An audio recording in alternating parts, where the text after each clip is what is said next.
Sultan Nuruddin Zangki, seorang pemimpin Islam yang saleh dan disegani, yang berkuasa di Damaskus, Ona Suriah, mengalami mimpi buruk selama 3 malam berturut-turut. Dalam mimpinya, beliau melihat Rasulullah SAW yang menunjuk kepada 2 orang pria berambut pirang dan kulit kemerahan, sambil bersabda, "Wahai Nuruddin, selamatkan aku dari 2 orang ini." Karena mimpi yang berulang itu, Sultan Nuruddin merasa gelisah dan tahu ini bukan mimpi biasa. Ia segera memanggil penasihat kepercayaannya, Jamaluddin Al-Maushili, dan menceritakan mimpinya.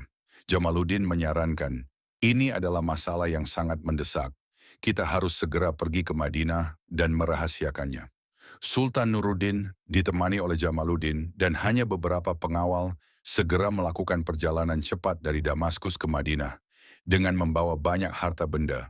Sesampainya di sana, Sultan berpura-pura datang untuk membagikan sedekah kepada seluruh penduduk Madinah. Sultan mengundang semua warga untuk menerima hadiah secara langsung dari tangannya. Jamaluddin mencatat setiap nama dan wajah yang datang, sementara Sultan Nuruddin mengamati, membandingkan setiap orang dengan ciri-ciri 2 pria yang ia lihat dalam mimpinya. Namun kedua pria itu tidak kunjung muncul. Sultan bertanya kepada penduduk Madinah, apakah ada orang yang belum menerima sedekah?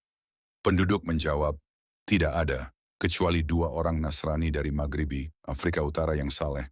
Mereka hidup sederhana, rutin salat di Masjid Nabawi, dan sering memberi makan fakir miskin. Mereka menolak hadiah karena sudah berkecukupan. Sultan Nuruddin langsung curiga. Beliau bersikeras, panggil kedua orang itu ke sini.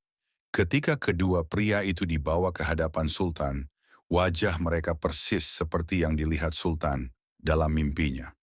Sultan meminta izin untuk memeriksa tempat tinggal kedua pria itu. Sebuah rumah sewaan di dekat Masjid Nabawi dan makam Rasulullah. Di rumah itu, mereka menemukan banyak harta benda, tetapi tidak ada yang aneh.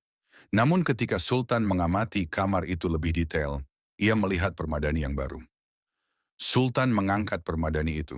Di bawahnya terdapat papan kayu yang baru saja dibuka dan ditutup. Ketika papan itu dibuka, mereka menemukan sebuah terowongan yang telah digali dalam-dalam, dimulai dari kamar itu, dan mengarah lurus ke arah makam Rasulullah SAW. Sultan Nuruddin dan para sahabatnya menangis histeris melihat betapa dekatnya makam suci itu dari tangan para pencuri. Kedua pria itu kemudian dipaksa mengaku. Mereka mengaku datang dengan tujuan mencuri jasad Rasulullah SAW. Mereka menggali terowongan itu sedikit demi sedikit setiap malam dan membuang tanahnya ke sumur yang ada di kamar mereka, sehingga tidak ada yang curiga.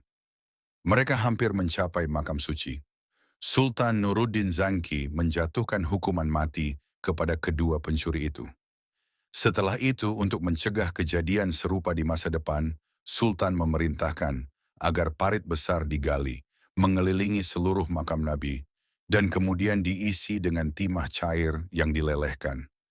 Timah cair itu membeku menjadi dinding timah yang tebal dan kokoh di sekeliling makam, memastikan jasad Rasulullah SAW terlindungi secara fisik dari upaya pencurian selamanya. Kisah ini menegaskan perlindungan Allah Subhanahu wa Ta'ala terhadap nabinya, bahkan setelah beliau wafat, melalui mimpi yang diutus kepada seorang pemimpin yang saleh.